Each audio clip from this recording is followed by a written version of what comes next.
Introducing Portraits and Ideas. I'm Erlen Gal presenting interviews to inspire and perhaps unveil something new in the realm of ideas. So here's a question then. What advice would you give youth to promote their interest in pursuing science careers? Your name first. Well, my name is Ben Best.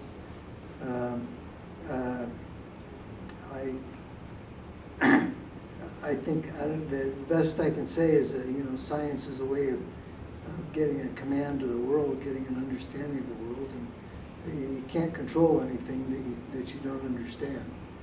And so it's a way of gaining control. Okay. How did you reach the position you are today in your profession, and sort of outline your career and explain milestones that led to your advancement? Well, I took a very unusual career path. Mm-hmm. Very unusual. I don't have a PhD. I don't have a master's degree. I didn't go for a depth of education. I went for breadth, and in a way, it's partly because of my own nature. My desire to know. So what I did was I got a pharmacy degree, and I wanted to gain control of my own health, to look at, be able to understand medicine, but I wanted a part-time job that paid a lot of money. So I got a pharmacy degree, and the thing about a pharmacy degree was it allowed me to work weekends and evenings, and while going to school full-time, which I probably couldn't do with another, it was just the right choice of profession for being able to do that. So then I spent 10 years at going to university, just taking courses full-time while I was working part-time as a pharmacist. So it's, and then so then I got I got a bachelor's degree in a bachelor of business in accounting and finance, with concentration in accounting and finance, and another bachelor of science in physics and computing science. So these are all really hard kind of science kinds of subjects, and or the accounting and finance is, it's still number crunching, and they all gave me a lot of control over the environment. And then one thing I did get tired of going to school eventually after all that, and then I fell in love with a computer language, which is very unusual. How can I explain falling in love with a computer language? And it was very unusual that I did fall in love with a computer language, because the one I fell in love with is one that it was widely despised. It wasn't that most people in computing science didn't like the language I fell in love with, which was APL.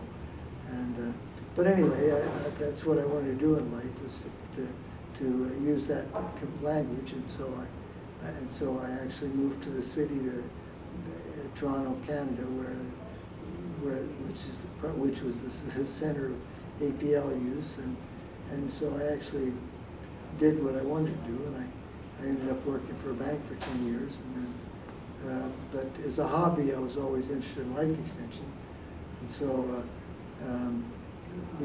that's what I did, and also being in computing science, it wasn't hard for me when the web came along, to create my own website, and I created a lot of content.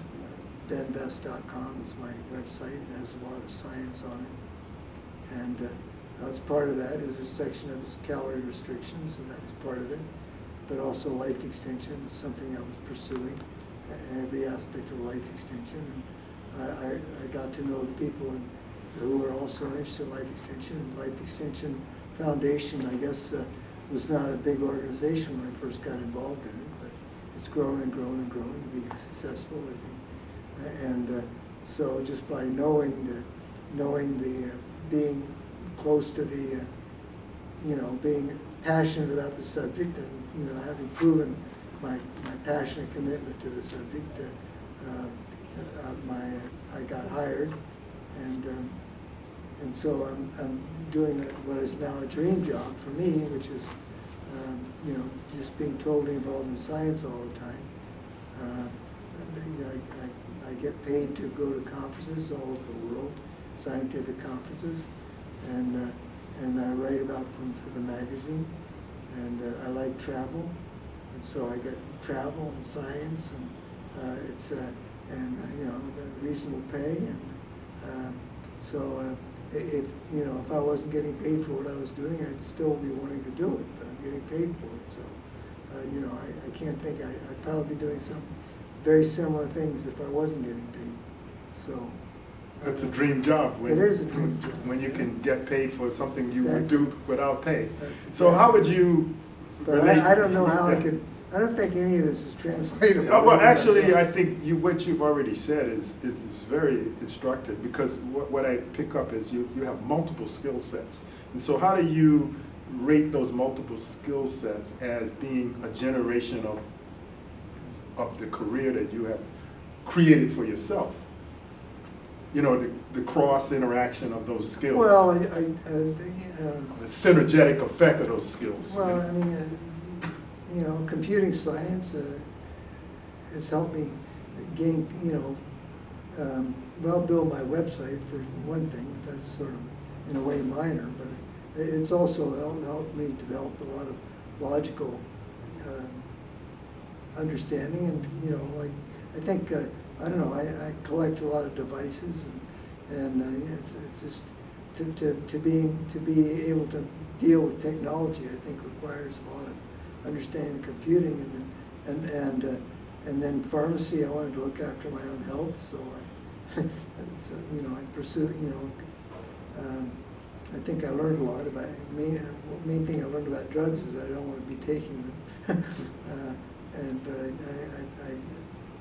it sort of helped me get involved in nutrition and everything that, you know, about all sorts of health conditions, you know, cardiovascular problems and cancer, and I just keep working myself into all these different fields of illnesses and ways of dealing with them, what we can do about them. And then physics, I think, is very fundamental to understanding all of science, really, physics and chemistry. And so, you know, and then I think my accounting and finance gave me another control. So these are all pretty hard, in a way, hard mathematical kinds of things, and somewhat mathematical. The pharmacy isn't really so much, but it's a path that I chose for myself. I mean, one thing I can say is that, you know, I didn't take the well-worn path, you know, which is like to go to school and just keep taking subjects and get a master's degree and get a PhD, and you know, and I guess there's a lot of unemployed PhDs, or people, or maybe not. I don't know. Maybe it's a good career path for some people, and I don't have the status of a PhD, but I have a breadth of knowledge that I think well exceeds that of other PhDs, and so I created my own niche in the world, and it doesn't bring me as much status, or maybe, you know, as I could have, but what I was really after the knowledge. I wasn't after you know, the status. So you're an autodidact, as they call it. You know, you probably have exceeded most PhDs in terms of your knowledge base, yeah. and how you've actually applied that knowledge base. Yeah, I have breadth and they have depth, and, you know, they've gone down a narrow tube, and breadth can be actually far more powerful, you know. Well, that was my thinking. That was my And interestingly enough, you have depth as well as breadth. So I would say you have a combination of the two. Well, I feel very pleased with what I've accomplished. Right. But I mean, I'm also, life extension is also my passion, and I certainly want this to last. I want this to last a long time, but I didn't work full time until I was 40 years old. That's how, you know, all this part-time work as a pharmacist and going to school full time, and you know, I just it's sort of it's not the usual path that most people follow. So in a way, I don't even feel like I'm exemplary. I'm certainly not recommending to anybody else to do the same things that I did. Although, you know, it helps to not follow the beaten track, I think. Sure. So what would you say are the secrets of success, and And what was the method in which you studied to accomplish the goals that you set for yourself in each of these specific disciplines? I'll also say it's more a matter of persistence, because I don't think I've ever been a very good student. I mean, I have been good students at times, but I've also not been a good student. I've had D's and F's and so forth, and I don't even like classrooms. I don't even feel. I think maybe there are methods of learning that are being developed on the internet that weren't available when I was going to school. I think the most successful learning that I ever did was not sitting in classrooms taking notes. I don't think that's where I'm strong. I think the best learning I did was by reading, reading the textbooks that they gave, and going and visiting the teachers during their office hours and asking them questions. That was where I really learned. It's just a matter, and that's my self-motivation. I'm able to sit down and work my way through the subject at my own pace with a book, and then go and interact with the expert. That's what I really got out of all my years at university, was the personal questioning. And when I've read about some of the leading scientists in the past, they will similarly say the same thing, that they learn the most by studying on their own and asking questions of experts. I think the point you made about persistence is really great message, because a lot of students will pursue a subject and they give up in the process because it becomes too difficult, particularly math type subjects. And that idea of persistence to overcome those difficulties is one that is a powerful message. Well, part of what I don't know if this is going to inspire anybody, but I think part of what drove me was my lack of self-esteem and feeling that I needed to make something of myself and be a worthy person, or be a person of worth. So I partly what was driving me was that I felt sort of worthless, and was struggling to overcome that sense of worthlessness, of not being of value. I don't really recommend that to anybody, but that's part of what was driving me. But it's probably a psychological factor of many youth, that their sense of wanting to make a contribution to society, and what career path should they take in order to do that more effectively. So that leads me to the question of what scientists in your youth were inspirational for you, and what were the things that other stimuli that you had in your childhood that led you into science? I don't know that I can really answer that question. I don't have any answer to that. Okay. So what would you say is the highest risk during your early career to not obtaining your goals? And well, maybe I will answer that a little bit. Sure. I was very political, and I was very inspired by Ayn Rand. And Ayn Rand, she wrote these novels about superheroes, and she very much admired engineers and scientists, even though she wasn't one herself. But there's a passion and what a lot of people got out of reading Ayn Rand, The Fountainhead and Atlas Shrugged, those two books, and that really influenced me deeply, was a desire to accomplish, or one of the great joys in life, I feel like, is work satisfaction. That you've done something, made something, and you feel you've really accomplished something. I guess this also comes back to my lack of sense of worth and needing to accomplish something. And I guess in my present job, I still have the same. I'm still in the same situation in a way, because I go to conferences and I want to write up the conference, and I want to really get into the subject deeply of the conference, like I just finished, yeah, I went to cancer conference. I wanted to really master the subject of the conference, and I really wanted to write a get report.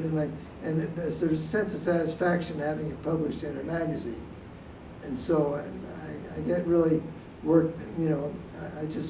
It's a sense of satisfaction of accomplishing something, creating something, having it out in the world, I do think the things I write, my ability to take complex scientific issues and try to make them into simple, readable form that the readers of our magazine can understand and can use to benefit their lives. I think I really feel that I've accomplished something really worthwhile by doing that, and it's satisfying, and in a way, so I'll feel the satisfaction of getting that piece out. But then, after a little time goes on, the hunger grows again, and I want to produce another one. I want to see that published. I want to see. So in a way, I get a temporary satisfaction of sense of fulfillment, and then I have to do it again. I've got the next mountain to climb, right? So I just finished another article on cardiovascular disease and diabetes, and it felt good to master that, and then but now I want to. There's another. I want to get I've got all these sort of hanging over my head. I've got stem cell conferences I want to write up, and so that's going to weigh on me. So it's all part of my personal psychology. The fact that these things are driving me. Mm-hmm. You like to tie ribbons around each project and move on to the next one. Well, that's not a way of. No, I don't know about tying ribbons, but there is a sense of satisfaction. Right. But the sense of satisfaction sort of wears off. Right. It's like. Well, that enhances your productivity when that's the case. Yeah, because then I want to move on to the next project. And those articles that you put out there, they benefit people for a long time. Because well, I hope so. Yeah, and they benefit me because that's part of my pleasure of the project is that I do have a genuine, a very profound love of learning, and maybe you can say, and this may be genetic also. I don't know. I have a very profound love of learning, and it's not just for science. If you look at my website, my interests are very broad. I'm really interested in just almost everything, and there are very few things that I'm not interested in. But science seems to be the focus. Yeah, but anyway, but I also have I've been very interested in philosophy and politics, as I say, and economics and even math to some extent, probability theory. I've got all sorts of stuff. Bayesian statistics, perhaps? Yeah, I say Bayesian. That's making me feel inadequate again, because I don't really feel I've mastered Bayesian very well. But probability, I've got a lot of probability. I've got some a probability puzzles section on my website. Given science, what would you say are the most significant breakthroughs in science that you predict over the next 10, 25, 50 years? Oh, well, I think genetic engineering is stem cells. I mean, my focus is on life extension, so that's of course holds the greatest attraction to me. I think stem cells are going to do an awful lot. I think stem cells are low-hanging fruit in a way, because with stems, once we master stem cells and we can use them safely, then we'll be able to regenerate all sorts of tissues, and create artificial organs, and people die of organ failures all the time, to be able to create artificial organs, and I think stem cells is really going to be the next big thing, and genetic engineering also. That's probably less popular, but I think combining genetic engineering with gene therapy, I think when we reach the point where we can actually improve our genes, I think that's going to make a big difference. CRISPR. Yeah, CRISPR. That's what the button. Yeah, I is. saw. I was noticing that. Yeah. I like mine CRISPR, but no. So, what's your take on CRISPR? I think CRISPR is the next. Next big thing. Well, I think it's already a big thing. It's CRISPR everywhere, but I mean, Yeah. you can model diseases. You can, it gives you control of genetic control. It just was not possible before. It's so much simpler now. You can create, animals that model certain diseases, and then you can test drugs on these animals that model these diseases, genetic diseases, and so stem cells and CRISPR are really the big things in the life sciences. But I'm enthusiastic about I say but I'm enthusiastic about fusion power. I'm really hopeful to see, because we could get clean energy, we could get massive amounts of clean energy. I don't think there's enough research. From H2O. I don't think there's enough research being done on fusion. But there's, and I think laser fusion is really the way to go rather than these tokamaks. But that's just anyway. I'd like to see a lot more, and I think, and then that'll give us, if you got fusion power, then you could, space travel would be simple. We have to spend an awful lot of energy trying to get to Mars and so forth. But you blow your fuel away right away. Getting out of Earth gravitational. Yeah, but right. But if you could have fusion power, then you don't have to be carrying huge amounts of fuel, and you can just keep accelerating, and we could get to Mars in 4 months. Much faster. And mining of asteroids, and there's an awful lot of wealth on asteroids, and I guess in terms of population problems, once there's a whole awful lot of space in space, and there's an awful lot of matter in space, and I think the future of humanity could be tremendous. We could have a very, and we could, even launder the environment. I think eventually that's going to happen too. If you've got enough energy, you can do anything. You can, and the problem is now, with the fossil fuels we're using now, we're making a lot of mess. But it's getting us to the next step. That's all. And once we're able to get clean nuclear energy and clean, especially fusion energy, then we can use that energy to clean up the messes we've made with the fossil fuels. In addition to life extension and fusion, what other major scientific problems do you see that, and what would be your thoughts about how to solve those And lasers, I think lasers have, that partially because lasers, the contribution that lasers can make to fusion, but lasers are anyway, we're reaching the limits of what we can do with computers, because of how much we can put on a chip. But if we can use light instead of electrons, and I think lasers will help with that development. I think we can make a quantum leap with the computational power we can develop, because with lasers and with photonics, photonic control computers controlled by light rather than electrons, you're not generating all this heat, so you can put a lot more in a lot smaller space. So what would you say is the greatest achievement in your profession so far? In my profession? In your work? In my work? Well, I sort of was left it out, but I left out something. I left out something that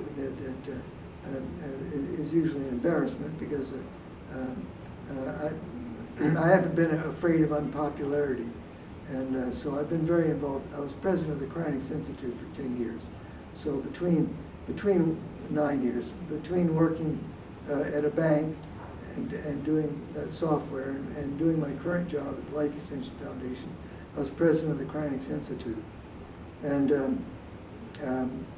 I felt like that that needed a lot of work in terms of bringing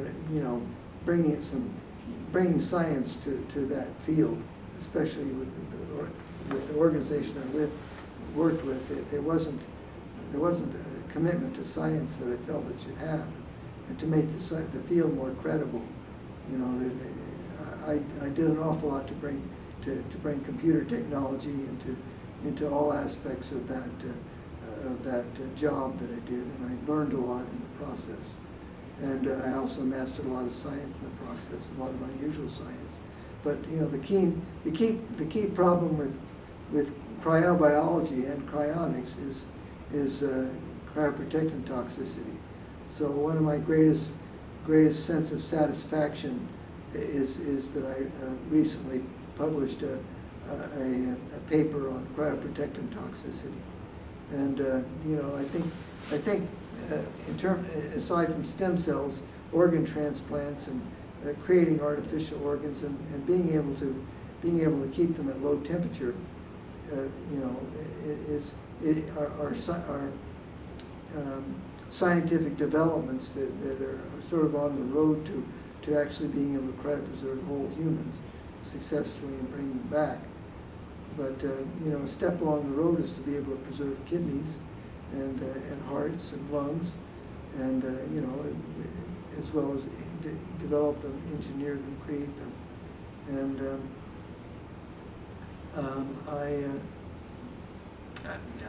I really feel, and the big problem is you want to prevent ice formation. You want to be able to get these organs down to low temperature, and even human beings eventually. But you want to get them down to low temperature. And so to do that, you want to prevent ice formation. Otherwise, the organs, the ice destroys the organs. So you use these antifreeze compounds, these antifreeze, medical grade antifreeze you call them, like the antifreeze you use in a car, ethylene glycol. But the problem is, you know, many of these antifreeze compounds are toxic. So it's a very challenging problem to reduce the toxicity of these antifreeze compounds. And there are strategies, and so I feel like the biggest scientific contribution I've made in my life is this is getting a grasp of the issues related to cryoprotectant toxicity, and writing a paper about it and getting it published. Now, eventually, I think people will read the paper and use the knowledge that I accumulated and actually solve the problem. I mean, much of what motivates me, what has driven me to write my website and put all my content on my website is the idea of inspiring people, especially people with scientific interests, or giving them knowledge and empowering them to move on and solve problems. Like one of the, if you Google mechanisms of aging, that phrase, mechanisms of aging, what will come out on the top of the Google search list is the article I wrote, Mechanisms of Aging, that I self-published on my website. My website is completely non-commercial. There's no ads. There's nothing other than the content I put there, and because I just wanted I wanted to get out there. I want problems to be solved, and this, you know, I'm interested in life extension. I'm interested in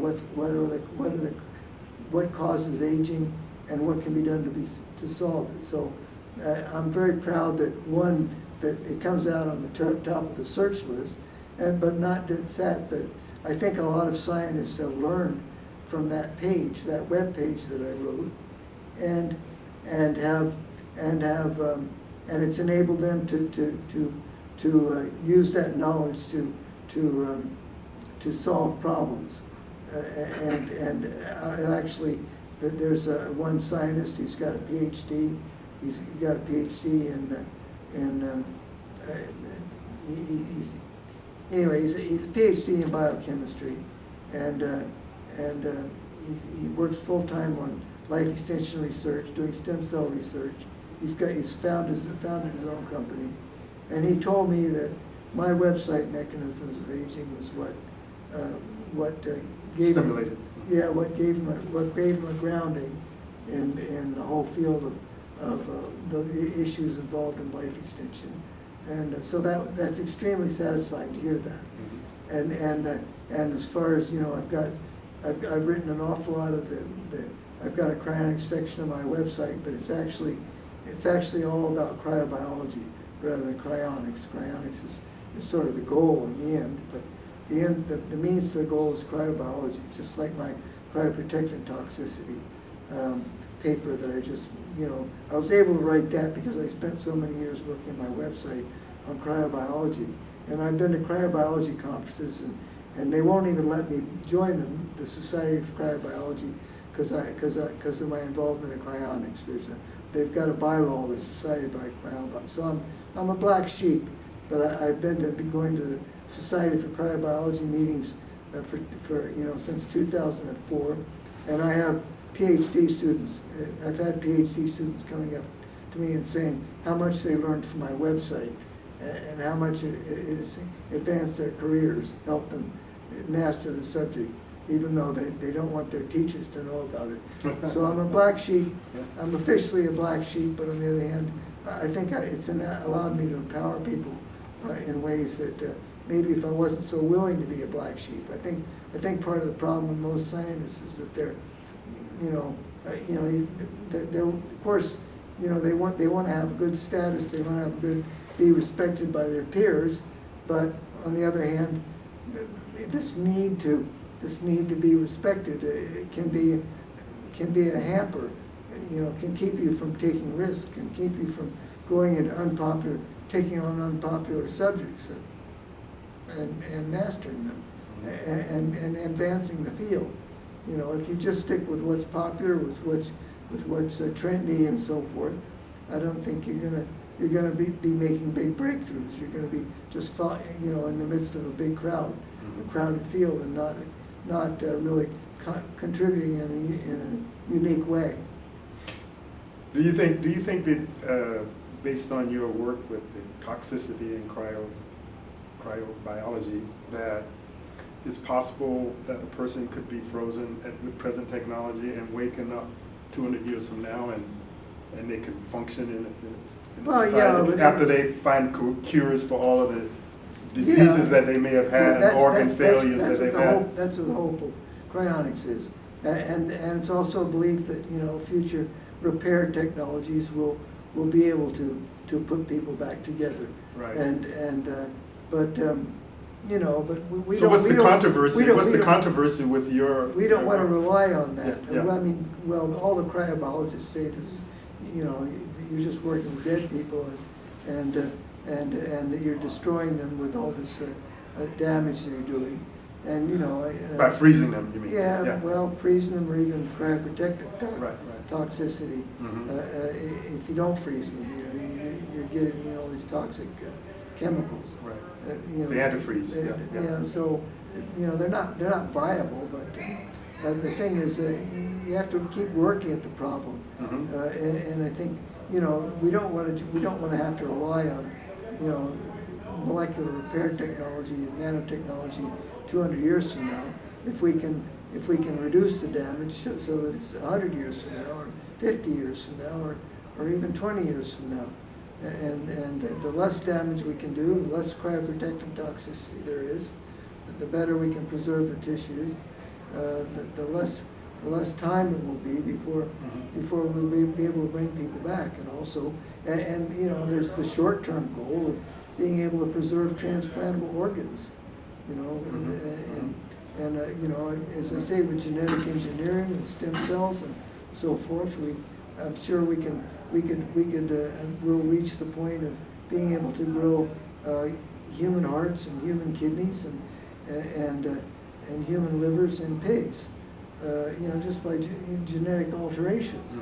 And those will be transplantable into human beings, and there won't be all these problems with immune system rejection. Just because our command of genetic engineering will allow us to overcome that obstacle. Yeah. Right.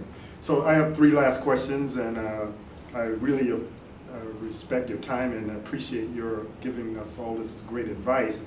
You gave a very Well, I'm not sure, go ahead. well, you gave a very stimulating and compelling talk today about the things that you've done, you know, to enhance your life, your health, experiments that you've done on yourself, and monitoring certain things like ketones and so on. So what would you say, based on all this research, how has it informed your lifestyle and health practice, you know, from all of the knowledge that you've gained from this very meticulous monitoring of yourself after eating various foods and so on? Well, my life is an ongoing experiment in more ways than one. And it's, you know, but by doing these experiments, by measuring my blood ketones and blood glucose in response to various foods, it's altered my perceptions of what foods I should eat, what foods are the most healthy for me, and I'm not even sure that the results I found for myself are applicable to another person. So it's just, I mean, I've got to eat anyway, and I might as well eat as healthy as I can, and it might as well be as personalized as it can be. I might as well look at my own self, my own reactions, how my body's reacting to it, and I don't know. I give this presentation in the hope that be a benefit for others, but you know, it may not be. You know, other people have different preferences and different, maybe even different physical reactions. So and as I say, as I also mentioned, this is sort of very pioneering science. I don't know, you know, there's been no scientific studies of health benefits of different levels of ketones, and I don't think I'm just sort of out on a limb exploring, and you know, I like doing that. I like learning about myself. I like learning about, you know, I like learning. I said that over and over. And all forms of learning, and that certainly includes learning about myself and how to live better and how to feel better. So, and I've got lots of challenges all the time. You know, sleep issues. You know, struggle with how to sleep better, and despite all my jet lag, flying all over the world. As a bit of feedback, one of the things that I find compelling about what you write in Life Extension, as well as your presentation, is. So you've read my other. I've read stuff in Life. I told you I have a subscription. So you've read some of my conference reports. Exactly, okay. And also the fact that you richly source everything you put. I've noticed every bullet point you got a source. I don't see many presentations which do that. I was disappointed. Disappointed not to see that from others. I really like to see that. You know, I mean, you can say this is scientific, and you know, but to actually show that there are published papers behind everything you say. I really work hard to do that, and I do that in my writings in the magazine. Yeah, the magazine, you have the longest list of references of any article I see in the magazine. And I think that gives the magazine a lot of credibility based on the fact that, hey, if you don't believe what we got in this article, go check out these references here, see what these folks have to say with pretty peer-reviewed research. So the last two questions. What would you say are your future goals in your career, and have you written them down? And what do you see going forward? Actually, I don't have. I just want to continue the way it is. I mean, future goals is more of the same. You know, and I don't really look far in the future. I used to look further in the future than I do now. My vision of the future is sort of. I don't know. I really like my job. You know, it's a dream job, and I want to continue. You know, there's things I look forward to, but I look forward to mastering different subjects. I really want to. You know, right now I'm very focused on my next article, which will be, stem cell conferences, and so I'm really focused on. I really want to master stem cells. So, and then and I want. I want to get a greater mastery of genetic engineering, and returned. I've sort of gone away from, and partly because of the magazine and the pressures, I focused on a lot of specific health issues like sleep and cancer and cardiovascular disease. But I guess I want to go back to the issue of aging too, general In general, right. And because I feel like I've let that fall behind. So, but these are really short-term things. I can't tell you. I don't have a 5-year plan. I used to. It's just not. It doesn't fit with I feel like life is so unpredictable that I can't in a way. But on the other hand, I don't really look much further than many months ahead. Well, given your focus on life essentially for so many years, obviously you must have long-term plans for staying healthy. So You might so that think, well, I don't know, long-term plans.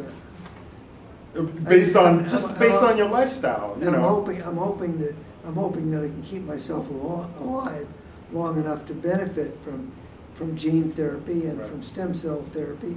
Because these things are, you hear stem cells, but what practical benefits of stem cells do we see now? Right.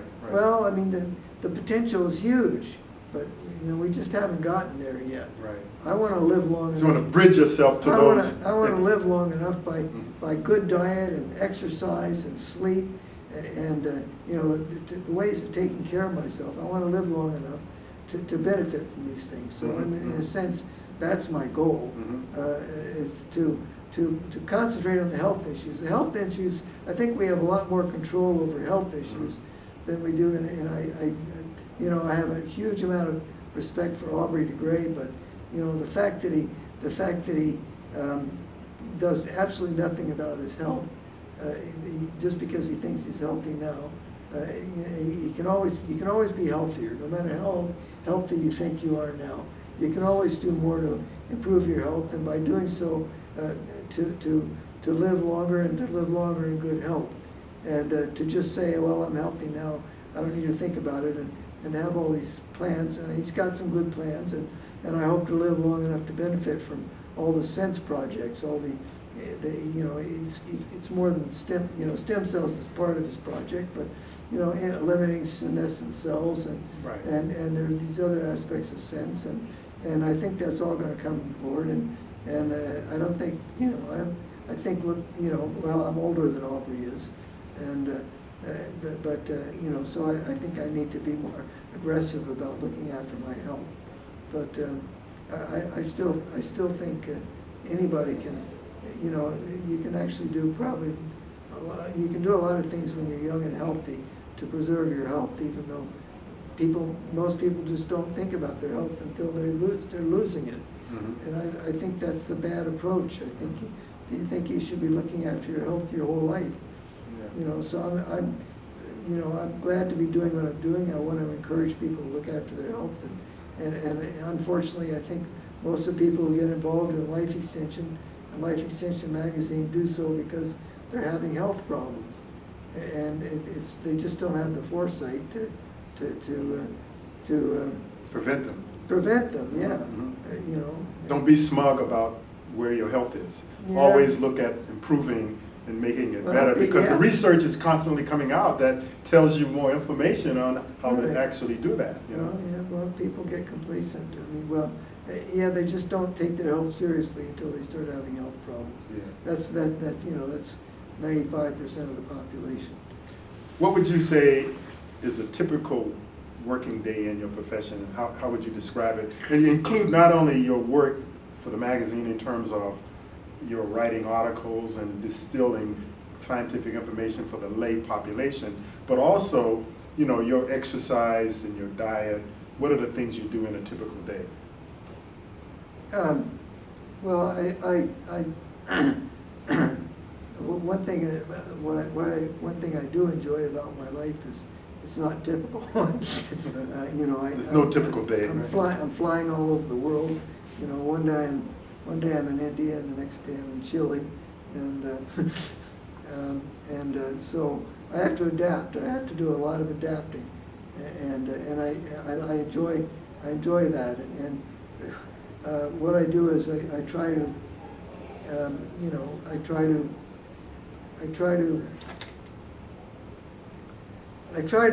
when I'm at home, I try to do Stairmaster once a day. Maybe I'll skip a day, a few days a week, at least 5 days a week.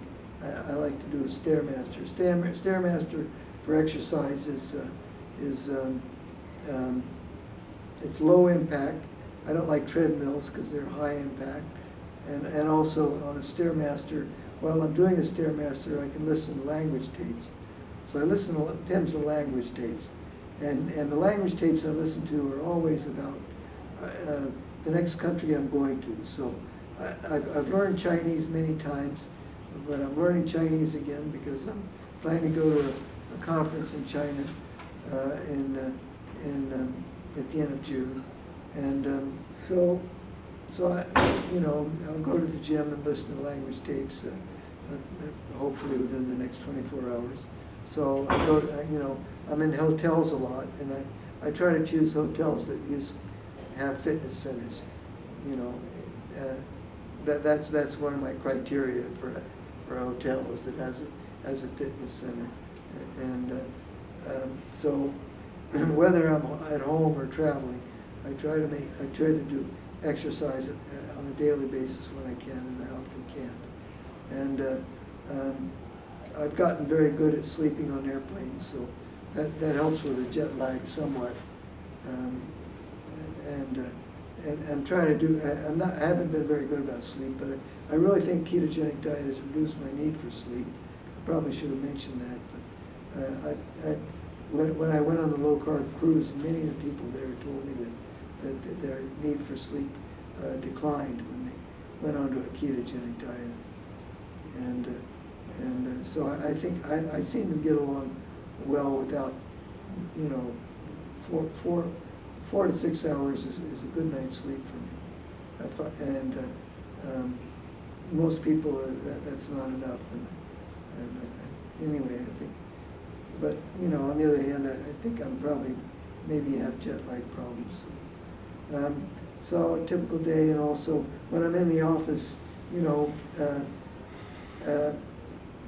reading scientific papers all day and sort of getting a hold of them and trying to solve problems, trying to understand the issues I'm dealing with, and trying to turn them into, think about how I'm going to present this to our readers in a not such a technical form. What do my readers know, and how can I make this understandable to them? Because a lot of the things and some things are just too technical to write about for general readers. Like I've tried writing about Alzheimer's disease, and it's just there's too much molecular biology. It's hard to make it a comprehensible subject. And my boss, I tried writing up one conference, and my boss thought it was too incomprehensible, so that was a failure. And there's also telomeres. I failed at that. So anyway, but something like sleep, that's something people understand. And what's the key to tackling the difficulty of reading scientific papers? I mean, you must be if you read them all day, you must be really good at it, and how to decipher it. I think I am really good at it, but I don't know. Once again, it's persistence, and persistence. The fact That's that the key. I've been doing it. Reread. Well, I don't know about reread, but I mean, a lot of what I'm also a Wikipedian. I make contributions to Wikipedia, and so my first go-to for if I don't understand something in papers I'm reading, I go to Wikipedia, see what Wikipedia has to say about the subject. And a lot of times Wikipedia doesn't have very good things it isn't very informative. And so then what I do is I go and start Googling and also searching PubMed until I find answers to the questions I was trying to answer. And then I go back and I put it in Wikipedia so other people can benefit from your work. Right, yeah. So an awful lot of the contributions I've made about 6,500 edits to Wikipedia, and a large portion Wow, that's impressive. A large portion of them recently is just me not being dissatisfied with what's in Wikipedia now, going out and finding answers to the questions that I was looking for on Wikipedia and weren't there. And so I'm going to make sure it's there for the next person who goes looking for this. There's not a lot of people that do what you do, where they go through all kinds of. I don't get paid for only that. I don't get yeah. paid for that, but Yeah. it's But not just the Wikipedia part, not but just directly. Yeah. But what I do in Wikipedia helps me Yeah. with writing my articles. Sure, sure. And understanding them, and when I write something and give a citation and put it on Wikipedia, it contributes to my understanding and. Right. And It helps others a lot. it helps But others. the fact is that the way you read so many broad subjects, most people are doing a narrow field Right. and they go deeper and deeper into that. But you, like we were talking about earlier, you do a broad spectrum of things, and that's really a very powerful way to be doing stuff that a lot of other people are not doing, you know? And so that adds a lot. So the last part of that is. And that's what I enjoy Yeah, too. sure. I enjoy the variety. I enjoy Sure. the scope. Sure, sure. I want to master The novelty of it all. I want to master every aspect of Yeah. health and aging and disease Right. and so forth. And you just keep going at it. Right. So the last part is, okay, the diet. So you presented a lot of different foods and so on. So what are the core elements of your diet, and how would you describe that, briefly? Well, I keep saying but I do eat foods I like, but part of my psychology of liking foods is thinking that it's healthy. I wouldn't like. Some people can like chocolate cake. The idea of chocolate cake is appalling to me, but I've developed a taste for chocolate. But in doing so, it's pretty well focused on this. The chocolate I mentioned, which has no sugar, so I think that has health benefits, but that's not really, that's part of my diet. I want to make my diet as enjoyable as possible, while also making it as helpful as possible. So It's a good combination. I mentioned cream cheese. I really like cream cheese. And then the lactose-free cream cheese, and then I take the lactose cream cheese and I dip it in broccoli. I dip broccoli and cauliflower into the lactose-free cream cheese. That was a major deficiency in the presentation I gave, and that's what people obviously would have benefited from hearing, is what do I actually eat, and I didn't say that, but those are things I like. I like eating, is dipping cauliflower and into organic lactose-free cream cheese, which I can only get at Whole Foods. But I think it's very tasty and very wholesome, and also organic. Full-fat yogurt, not too much of it, but I think it's good to get all the lactobacillus, the helpful microbiomes from helpful Probiotics. from eating yogurt, but on the other hand, it raises the blood sugar too much even with the full-fat version. So there's that. And the core of my diet really is salads, which made of leafy vegetables and coleslaw.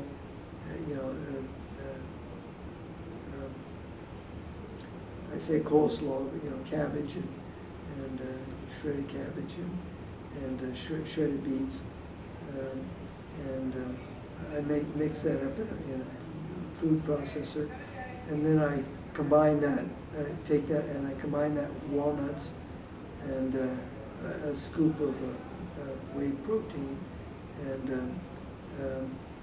then I add half and half olive oil and medium chain triglyceride oil, which is a very, very high, very, very wholesome oil.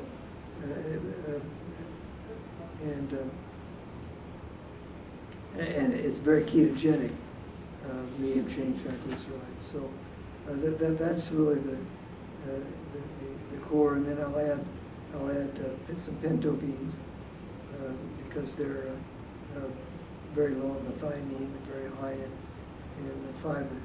And they don't give you that glucose spike I notice in your graphs, Yeah, as that's much, right. yeah. Yeah, but so that's the biggest carbohydrate hit that I take on a regular basis. But on the other hand, they're and I keep exploring. I'm very impressed with what the graph showed for sauerkraut, but I don't need a lot of it, so I'll probably be expanding my diet on that. Sounds like pickled foods could be fantastic, like sauerkraut, yeah. Well, Especially for the microbiome. I don't know. Maybe but the effects that I saw were immediate effects on my blood ketones and glucose. I really don't know what it does to or for my microbiome. I hadn't even thought about it before you just mentioned it. Well, I've heard that. So, I've heard that sauerkraut is I've heard that. So maybe you're right. I'll have to pursue that. So thanks for mentioning that. It's definitely something worth considering. Pickled as well as fermented foods have that effect. Like the Chinese pickled tofu, and that has a very positive effect on the microbiome. They do ferment it. They ferment the tofu. So thank you very much for a very, very informative conversation, and I think that this can be extraordinarily beneficial. Well, I'm hoping it is. I guess I approached this thinking that, doubting that it would be beneficial because I feel like I'm so much of an individual. I don't think I can give people you're looking for advice to But anyway, if you're right and I'm wrong, I hope it does inspire people. Well, I want to keep in touch with you, so however I put this together, I want you to take a look at it, and I'd be very appreciative of that communication. Well, I'm going to go back to you. I've stumbled across your website, by the way, and right. I'm going to go back to it and start going more deep into what you have.